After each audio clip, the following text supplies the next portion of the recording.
भगवान भोलेनाथ के 7 फेरे हुए। 7 फेरे के बाद में मैया पार्वती से भगवान भोलेनाथ कहने लगे, देवी अब हमारा विवाह संपन्न हुआ, अब हम और आप चलें कैलाश को। तो मैया कहने लगी, हे प्रभु अभी हमारा विवाह कहाँ हुआ है। देवी हम इतनी बड़ी बारात लेकर के आए और आपके पिताजी ने हमारा खूब स्वागत सम्मान किया। मंडप के अंदर आकर के हम बैठे, यहाँ हमने आपके साथ में सभी देवताओं का पूजन किया। आपके पिताजी ने हमको मधुपर्क खिलाया, कन्यादान किया, फिर हमारे आपके 7 फेरे भी हो गए। अब बताओ विवाह अभी पूर्ण नहीं हुआ। तो मैया पार्वती क्या कह रही हैं, हे भोलेनाथ, मंडपम मधुपर्कश्च लाजा होम परिक्रमा यावत् सप्तपदी नैव तावत् कन्याकुमारिका। हे भोलेनाथ, जो आपने कहा कि मंडप छाया है आपके घर में, तो मंडप छाने से हमारे घर की शोभा हुई है, ना कि हमारा विवाह संपन्न हुआ। हमारे पिताजी ने जो आपको मधुपर्क खिलाया उससे आपके शरीर की शुद्धि हुई।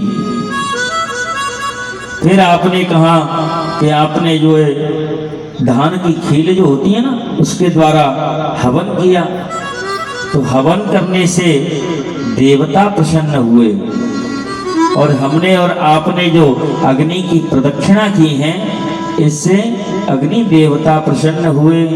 हे भोलेनाथ अभी तो विवाह नहीं हुआ। भगवान भोलेनाथ कहने लगे, देवी विवाह कैसे होगा। बोले यावत् सप्तपदी नैव तावत् कन्या कुमारिका। जब तक सप्तपदी नहीं होती है, 7 वचन नहीं होते, कन्या बामंग नहीं आती है, तब तक शादी संपन्न नहीं होती। तो भगवान भोलेनाथ कहने लगे, देवी आ जाओ बामंग। महाराज ऐसे कैसे आ जाऊं। तो कैसे आओगी। बोले मुझको आपसे 7 वचन चाहिए। सज्जनों, पहले भी पाणी ग्रहण संस्कार होते थे, लेकिन ये 7 फेरों वाली प्रथा और ये वचन जो भरवाते हैं ना, ये प्रथा भगवान भोलेनाथ के विवाह से ही संपन्न हुई, उसी से शुरुआत हुई। बोले 7 वचन क्या मांग रही हो देवी, बोलो। तब भगवान से मैया पार्वती ने 7 वचन कहे। आज के बाद में कोई यज्ञ पूजा पाठ करोगे तो मुझे साथ लेकर के करोगे, तो मैं आपके बामंग आऊंगी। यदि यज्ञम कुर्यात् तस्मिन् मम सम्मतिं गृह्णीयात्। दूसरा, यदि दानम कुर्यात् तस्मिन् मम सम्मतिं गृह्णीयात्। आज के बाद में कभी किसी को दान पुण्य करोगे तो भी मुझको साथ लेकर के करोगे। सज्जनों, ये जरूरी नहीं है कि बड़े बड़े यज्ञ में ही साथ लेकर के यज्ञ करेंगे। घर में अगर छोटा सा हवन भी कराओ तो भी अपनी धर्म पत्नी को साथ लेकर के ही कराओ। कभी दान पुण्य करना है तो संकल्प में धर्म पत्नी के हाथ को अपने हाथ के नीचे लगा कर के रखो। तीसरा वचन कहा, अवस्था त्रय मम पालनाम कुर्यात्। मेरी 3 अवस्थाएं हैं प्रभु। पहली अवस्था मेरा बचपन मेरे पिताजी के घर में व्यतीत हुआ। अब आगे चल कर के जवानी और बुढ़ापा आपके साथ रहेंगे तो दोनों अवस्थाओं में मेरा पालन पोषण कर सको तो ही मैं आपके बामंग आऊंगी। अवस्था त्रये मम पालनाम कुर्यात्। चौथा वचन बताया, चत्वारी माया भवेत। आज के बाद में धनादि गोपने मम सम्मतिम गृहणीया। माया के 4 स्वरूप होते हैं, लेना देना, किसी से लेते हैं या किसी को देते हैं, कहीं गुप्त रूप से रखते हैं या कहीं बैंक में जमा करते हैं। कोई भी स्वरूप हो तो उसमें आप मेरी सम्मति जरूर लें। 5वां है, गवादि पंच पशु पालनाम कुर्यात् तस्मिन् मम सम्मतिम गृहणीयात्। आज के बाद आप कोई भी गाय भैंस कोई भी पशु अपने पास रखते हैं तो उसको बेचने में और खरीदने में भी मेरी सम्मति जरूर लें। 6वां, बसंतादि षड ऋतुष मम पालनाम कुर्यात्। 6 ऋतुएं होती हैं, 3 तो आप सभी जानते हैं, गर्मी, सर्दी और वर्षा। लेकिन 2-2 महीने के अंतराल में 6 ऋतुएं आती हैं। ग्रीष्म, शिशिर और हेमंत, इनके साथ में 3 ऋतुएं और चलती हैं। तो प्रभु आप अगर इन 6 ऋतुओं के अनुसार हमको भोजन वस्त्र इत्यादि दें तो हम आपके बामंग आ सकते हैं। ऐसा नहीं है गर्मी का मौसम चल रहा है, आप जो है सर्दी का भोजन दे रहे हैं, सर्दी के वस्त्र पहना रहे हैं, और सर्दी का मौसम चल रहा है, हमने कहा कि हमको एक स्वेटर ला करके दे दो, आप कह रहे हैं मेरे पास पैसे नहीं है। तो प्रभु पत्नी तो कमाने जाएगी नहीं, आजकल तो वैसे सभी जाते हैं, लेकिन वैसे धर्म ये कहता है कि पति को ही कमाना चाहिए। तो भगवान जिस ऋतु के अनुसार भोजन वस्त्र होता है वही मुझे आप प्रदान करें तो मैं आपके बामंग आऊंगी।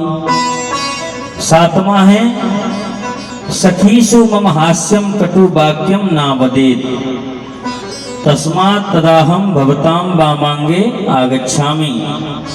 आज के बाद मैं कहीं भी बैठी हूँ अपनी 7 सखियों के बीच में, तो अगर मुझसे कोई गलती भी हो जाए तो प्रभु मुझे उनके बीच में डांटना फटकारना नहीं है। कोई बात है तो घर ले जा करके समझा सकते हैं, ना कि सबके बीच में मेरी बेइज्जती करें। जब इस प्रकार से 7 वचन हुए, मैया पार्वती उठ करके बामंग जाने लगी तो मेरे भोलेनाथ ने हाथ रख करके रोक दिया। देवी आपने हमको वचनों में बांध लिया, कुछ हमको भी वचन दे दो। तो मैया कहने लगी, प्रभु स्त्री तो अबला होती है, स्त्री क्या वचनों का पालन कर पाएगी। बोले देवी हम आपके पालन करने योग्य ऐसे ही वचन आपसे मांगेंगे। बोले कितने वचन लोगे। आपने 7 मांगे हैं तो हम 14 वचन लेंगे। तो मैया ने जब भोलेनाथ को ज्यादा अनुनय विनय किया तो भगवान भूत भावन 3.5 वचनों में मान गए। कौन कौन से। उद्याने मद्यपाने च पिता गृहे गमनेन च आज्ञा भंगो न कर्तव्यम वरवाक्यम चतुष्टयम्। माता पार्वती से भगवान भोलेनाथ ने कहा कि देवी स्त्री को कभी अकेले किसी सुनसान जगह पर नहीं जाना चाहिए। मद्यपाने किसी मतवाले के सामने स्त्री को नहीं जाना चाहिए। और आज के बाद बिना बुलाए अपने पिताजी के घर भी नहीं जा पाओगी। फिर कहते हैं हमारी आज्ञा का कभी उल्लंघन नहीं करो तो हम आपको बामंग लेंगे। तो मैया पार्वती ने इसमें तर्क किया, प्रभु आपने कहा कि स्त्री को सुनसान जगह पर जंगल में अकेले नहीं जाना चाहिए। प्रभु अगर कोई घर में ऐसी परिस्थिति आ जाए, कोई विपत्ति आ जाए, या घर में आप नहीं हैं, आप कहीं खेत में काम कर रहे हो, आपको घर में से कोई भोजन देने वाला नहीं हो, तब भगवान भोलेनाथ कहने लगे, देवी आपत्ति काले मर्यादा नास्ति। आपत्ति काल में मर्यादा का नाश हो जाता है। इसलिए कोई परेशानी हो, घर में कोई विपत्ति आ जाए, जहां पर जान जाने का भी खतरा हो, तो उसमें भाग करके अपनी जान बचा लेनी चाहिए। अगर घर में कोई नहीं है तो आप हमें भोजन देने के लिए भी आ सकती हैं। मद्यपाने, आपने कहा मतवाले के सामने नहीं जाना चाहिए। प्रभु मतवाला तो हाथी भी होता है। मतवाला 2.5 दिन के लिए दूल्हा भी होता है। फिर इनका दर्शन क्यों करते हैं? बोले देवी किसी उत्सव विशेष में अगर हाथी का पूजन करना पड़े तो कर दो, वैसे कहीं घूमते हुए हाथी के सामने नहीं जाना चाहिए, नहीं तो सूंड पे उठा करके कहां फेंक दे कोई पता नहीं। बोलो हर हर महादेव।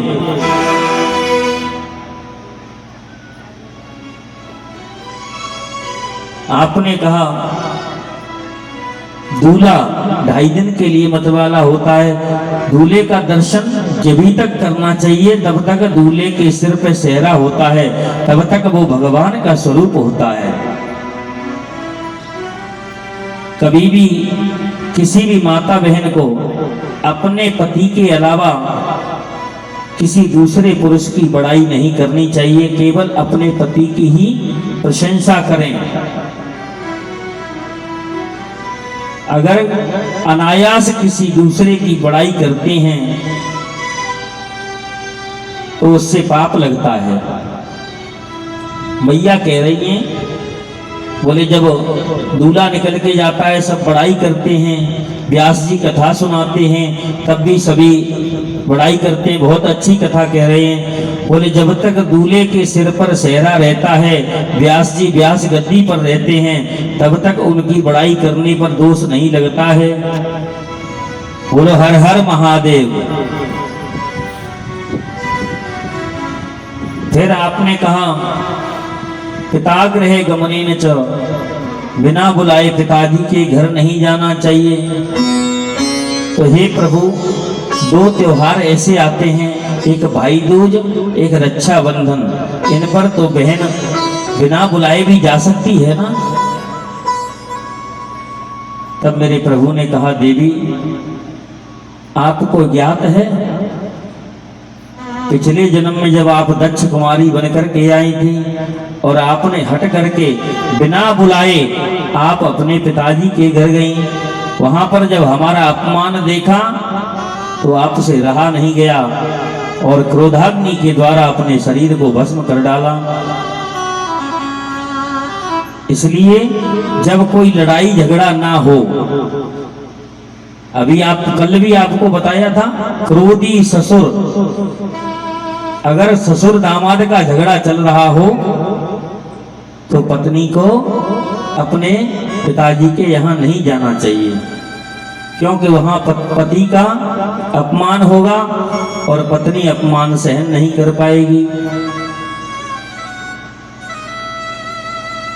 और देवी जो अंतिम वचन हमने आपसे दिया वो ये है कि आज्ञा भंगो न कर्तव्यम, आज के बाद हमारी आज्ञा का उल्लंघन नहीं करें। जिस प्रकार से आज तक आप अपने माता पिता से प्रेम करती आई हैं, वैसे ही हमारे घर में हमारे सभी माता पिता भाई बंधु उन सबसे प्रेम करें। भगवान भूत भावन ने कहा, जिस प्रकार से आप अपने घर में अपने भाइयों से प्रेम करती आई हैं, ऐसे ही हमारे जो नंदी श्रृंगी भृंगी आदि गण हैं, सबसे प्रेम से ही रहना है आपको, तो हम आपको वामंग लेंगे। दोनों ने अग्नि को साक्षी करके वचन दिए। इसके बाद में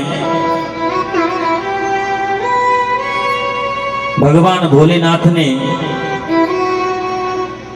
कढ़ाई में से गंगा जी को अपने सिर पर धारण कर लिया, चंद्रमा को धारण कर लिया, लेकिन सर्प को लेना भूल गए। आपने सुना होगा, माताएं जब दूल्हा बाहर निकल के जाता है ना, भामर पड़ने के बाद में दूल्हा बाहर निकल के जाता है, लड़की जब विदा होती है तो उस समय माताएं कहती हैं, बेटा ये मंडप में से एक गांठ खोल जाओ, कहती है ना। तो वो क्या है, भोले बाबा सर्प को खोलना भूल गए मंडप में से। तो जैसे ही मैया मंडप के बगल से मैना मैया निकली तो सर्प ने एकदम फुसकार मार दी। बोले शंकर भगवान की जय हो। अब मैना मैया कहने लगी, लाला अरे दूल्हे राजा, अपनी इस आफत को तो खोल के ले जा,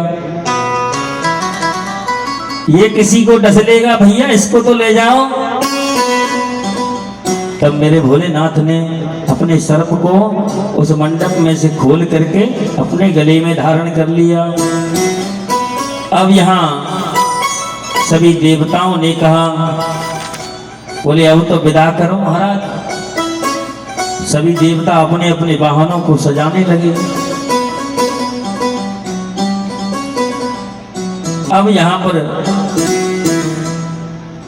राजा हिमाचल ने कहा, थोड़े दिन और रुक जाओ ना। पहले बारात एक एक महीने रुकती थी, फिर 7 दिन पर आ गए, फिर 2 दिन पर आ गए, 4 दिन पे आ गए, धीरे धीरे अब 2 घंटे की बारात रह गई। जाते हैं, खाना खाते हैं और तुरंत बस में बैठ करके अपने घर चले जाते हैं। बोले शंकर भगवान की जय हो। तो वहां पर ऐसा वर्णन आया है, भोले बाबा बारात को लेकर कुछ समय हिमाचल राजा के यहाँ रहे। फिर सभी देवताओं ने कहा कि हे महाराज, अब तो बारात को विदा करो। तो कुछ दिन बाद में फिर बारात को विदा किया। अब यहाँ जब कन्या विदा होती है तो मैना मैया भी रो रही हैं। मैया पार्वती की जितनी भी सखियां हैं सब रो रही हैं। पुत्री को विदा करने की सुन हिमवान विकलयते होते। पुत्री को विदा हिमवान विकलयते होते। हिमवान विकलयते होते। हिमवान विकलयते होते। को विदा करने की सुन हिमवान विकलयते होते हैं।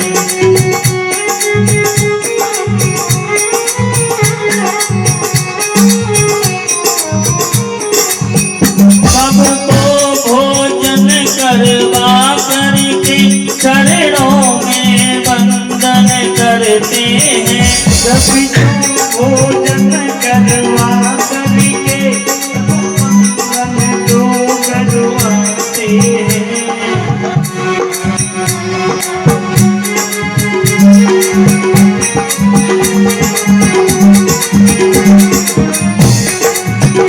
सबको भोजन करवा करके चरणों में वंदन करते हैं।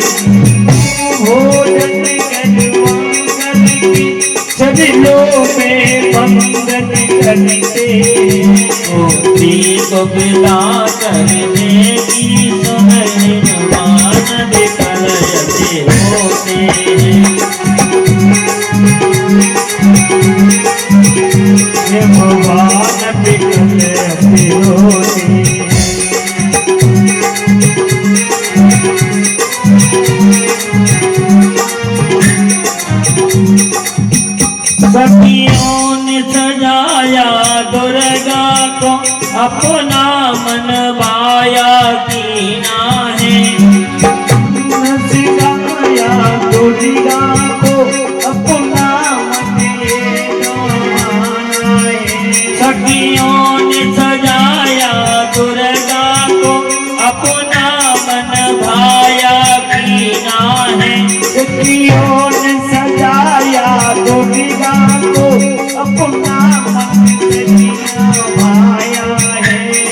नौयर वस्त्राभूषण से अति सुंदर स्वागत कीना है।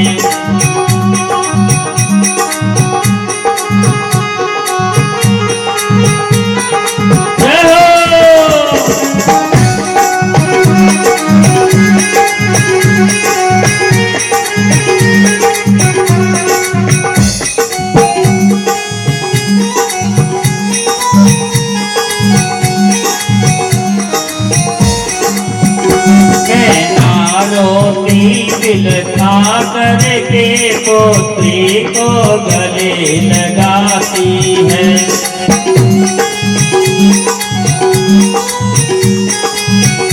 को गले लगाती है। बेटी को तुम मत दुख देना, शिव जी से विनय सुनाती है। बेटी को तुम मत दुख देना, शिव जी को विनय सुनाती है। बेटी को तुम मत दुख देना, शिव जी से विनय सुनाती है। वो बेटी को तुम दुख मत देना, को विनय सुनाती है। पोत्री को विदा करने की सुन हिमवान विकल यति होते हैं।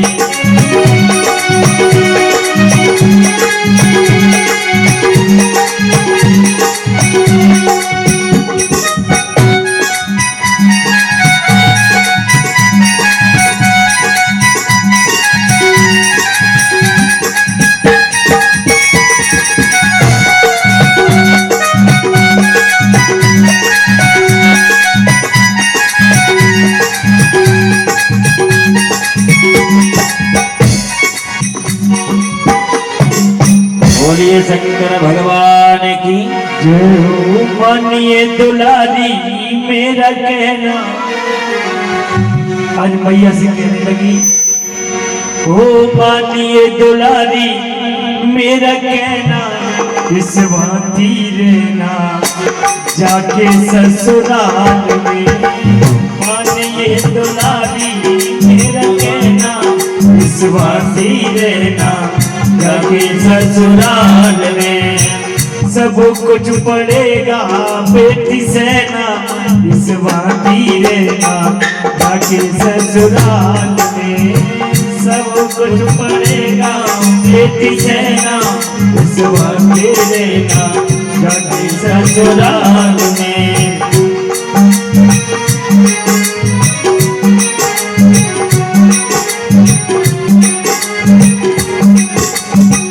छोड़ के चली है बेटी बाबुल गयना, छोड़ के चली है बेटी बाबुल गयना।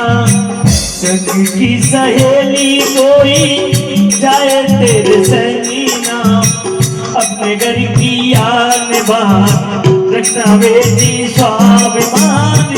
बोलना मधुर जैसे कहना,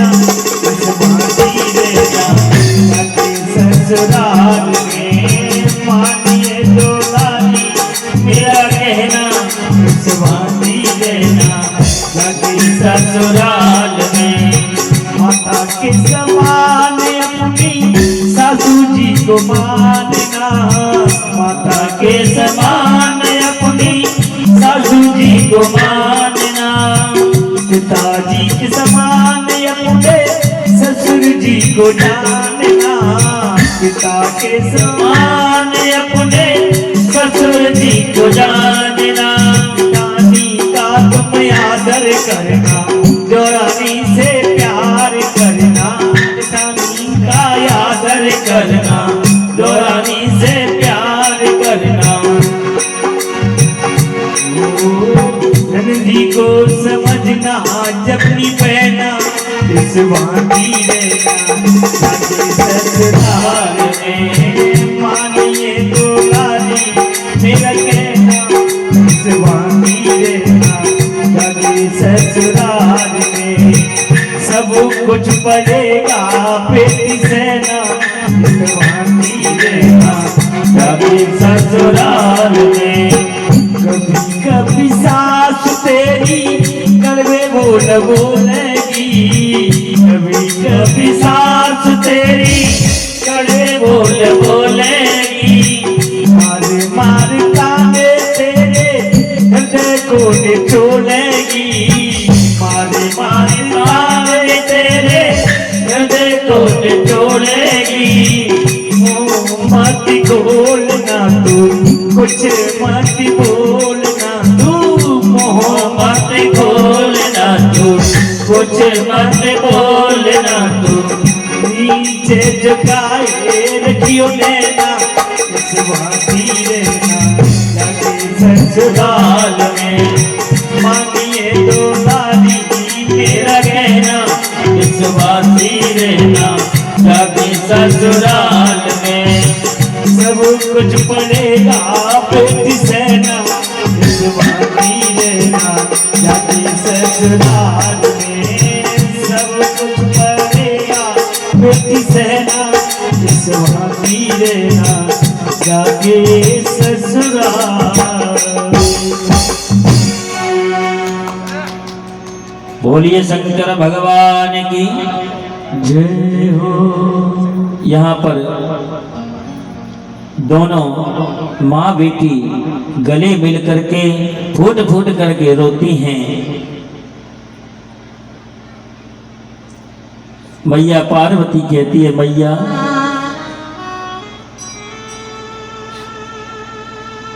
मुझे भूल मत जाना, क्योंकि ऐसा कहते हैं कि बेटी तो पराया धन होती है, इसलिए मैया मेरा विवाह करके आप मुझे भूल मत जाना। फिर मैया पार्वती राजा हिमाचल के गले लग कर के रोती हैं, पिताजी कहीं पिछले जन्म की तरह आप मेरा तिरस्कार मत करना, मुझको भूल मत जाना। मैं तो आपके आंगन की एक गुड़िया हूं, बचपन से आपके आंगन को महकाती आई हूं। पिताजी जब तक आप जिंदा रहें तब तक आप मुझे कभी भूल मत जाना। मेरी माँ,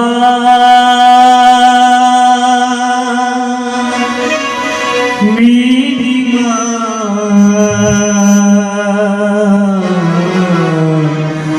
मेरी माँ, मेरी माँ, वो बेटी की जाहू में डोली, जाहू बडोली, साजन की मैं गुड़िया तेरे आंगन की, मैं गुड़िया तेरे आंगन की, मेरी माँ, मेरी माँ, मेरी माँ, ओ मेरी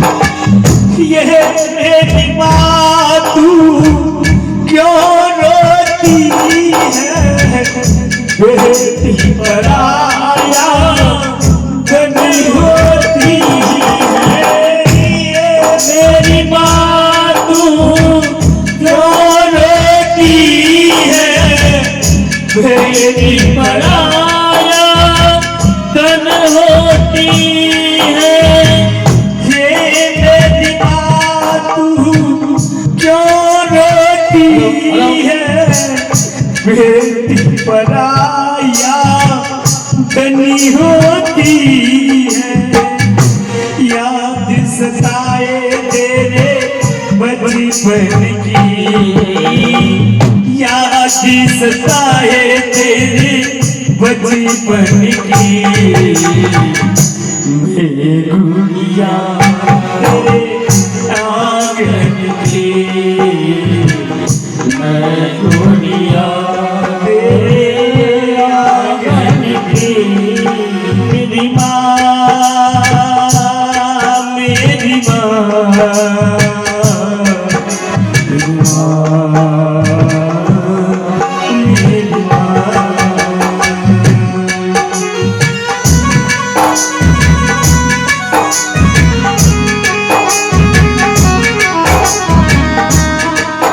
की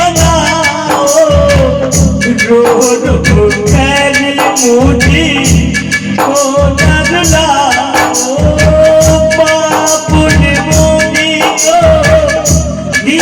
तेरे आंगन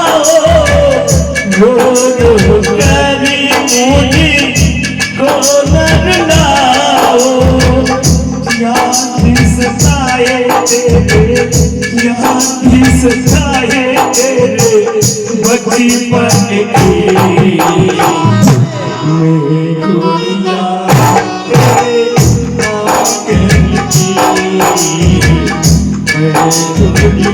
मेरी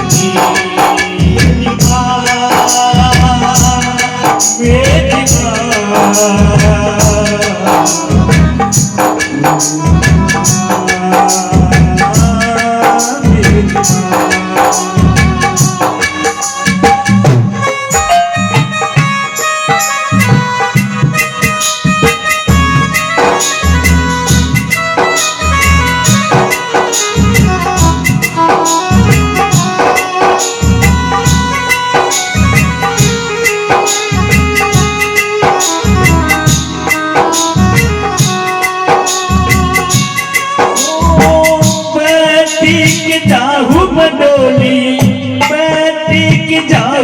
डोली साजन की मैं गुड़िया तेरे आंगन की मैं लाडो तेरे आंगन की मैं लाडो मेरी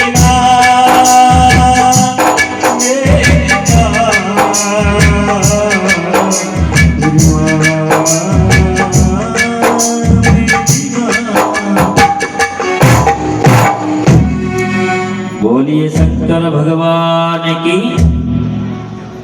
इस प्रकार से मैया पार्वती माता पिता से लिपट करके खूब रोती हैं। यहाँ पर माता पिता ने आश्वासन देकर कि बेटी हम तुमको नहीं भूलेंगे, और यहाँ हिमाचल राजा ने मैया को अलौकिक रत्नों और वस्त्र आभूषणों से सजा करके विदा करने को तैयार किया। मैया पार्वती की जब विदाई होने लगी तब वहां पर आगे एक ब्राह्मण पत्नी ने आकर के मैना के संकेत से और पतिव्रत धर्म की शिक्षा दी। बेटी पार्वती, धर्म को पुष्ट करने वाले विचारों को यहाँ पर मैया ने सुना। धन्या पतिव्रता नारी नान्या पूजा विशेषता पावनी सर्वलोकानां सर्वपापघनाशिनी। ब्राह्मण पत्नी के लिए हे बेटी पार्वती, नारी धन्य है, पतिव्रता नारी के सिवाय अन्य कोई पूजनीय नहीं है। तब कहा, जो पत्नी स्वामी को, अपने पति को ईश्वर मानकर के सेवा करती है, वहां सभी देवता आशीर्वाद देते हैं और वो नारी अनेक प्रकार के भोग भोग करके अंत में भगवान भोलेनाथ के लोक को जाती है। तब उस ब्राह्मण पत्नी ने मैया को पतिव्रता के नियम बताए कि पतिव्रता को क्या करना चाहिए। बोलो शंकर भगवान की जय हो। पतिव्रता नारी को पति के भोजन करने के पश्चात भोजन करना चाहिए, पति के सोने के बाद में ही सोना चाहिए। यदि पति किसी कारणवश किसी कार्य से परदेश गया है तो उसको श्रृंगार नहीं करना चाहिए। पतिव्रता नारी को कभी अपने पति का नाम नहीं लेना चाहिए। अगर किसी कारणवश पति ने डांट भी दिया तो ज्यादा समय तक नाराज नहीं रहना चाहिए। पति के उन कड़वे वचनों को भी क्षमा कर देना चाहिए, क्योंकि माताओं का हृदय तो विशाल होता है ना। स्त्री तो क्षमा की और दया की मूर्ति कही जाती है। बोलो हर हर महादेव। ब्राह्मणी कहने लगी, बेटी पति के बुलाने पर सब काम धंधा छोड़ करके उसके पास पहुंच जाएं और उसके बताए हुए कार्य को पहले करें।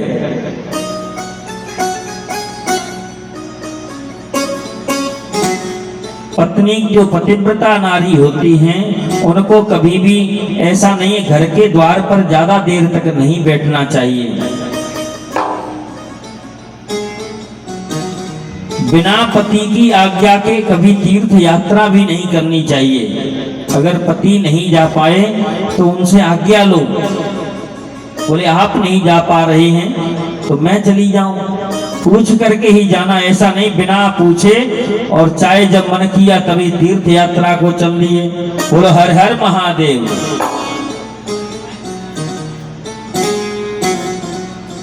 जब घर में कोई अतिथि आ जाए तो अतिथि की सेवा पहले करें। अगर आप कभी कोई व्रत उपवास करती हैं तो वो भी पति की आज्ञा लेकर के ही करें। पति अगर मना करता है तो कोई व्रत उपवास करने की जरूरत नहीं है।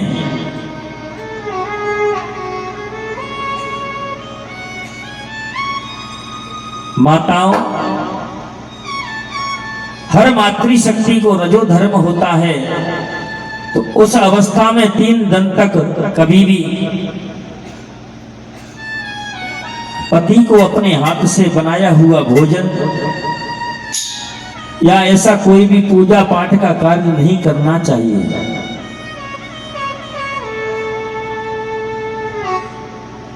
जो पत्नियां ऐसा करती हैं उनका पतिव्रत धर्म नष्ट हो जाता है, उनके पति की आयु नष्ट हो जाती है और अंत में नरकवास मिलता है। पति से कभी ऊंची आवाज में बात नहीं करें।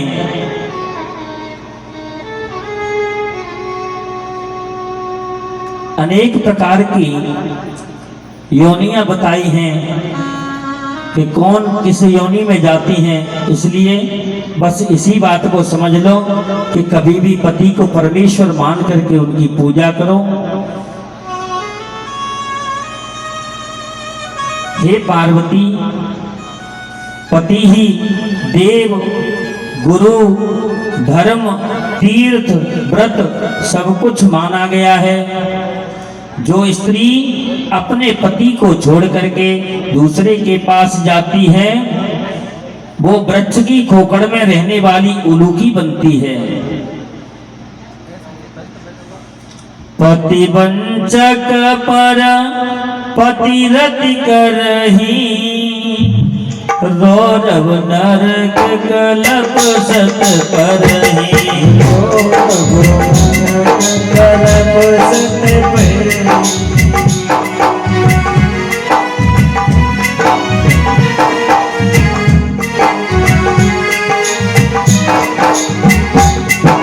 पतिवंचक पर पतिरति करही,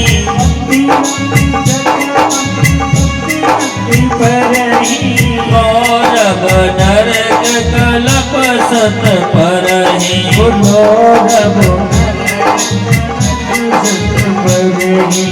उत्तम के यस बस मन माही,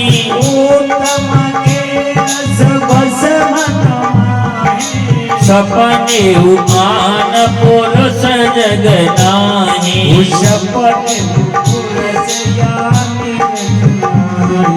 माध्यम पर पति देखई कैसे,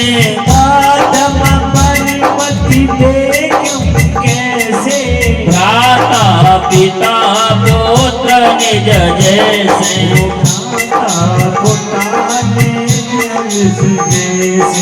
धर्म विचार समुझ कुल रही,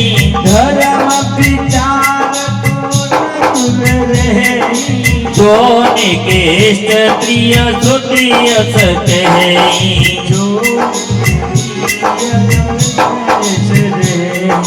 तीनु अवसर भय ते रह जोई,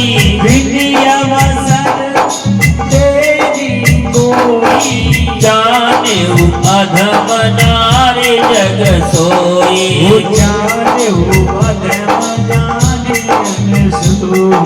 श्री राम जय राम जय राम, श्री राम जय राम जय जय। बोलिए शंकर भगवान की जय हो।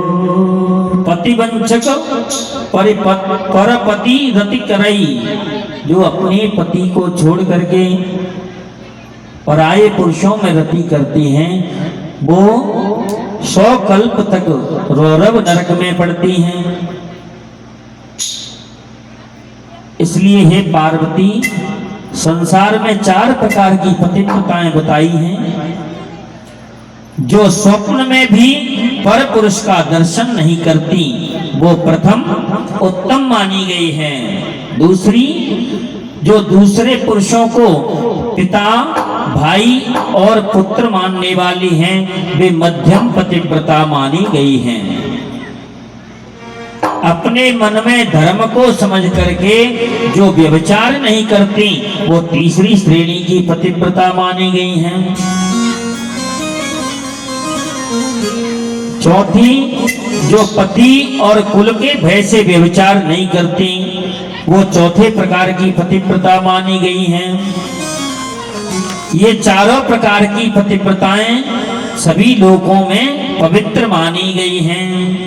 ब्रह्मा जी कहने लगे, हे पार्वती, तुम तो जगत की माता हो और महेश जगत के पिता हैं।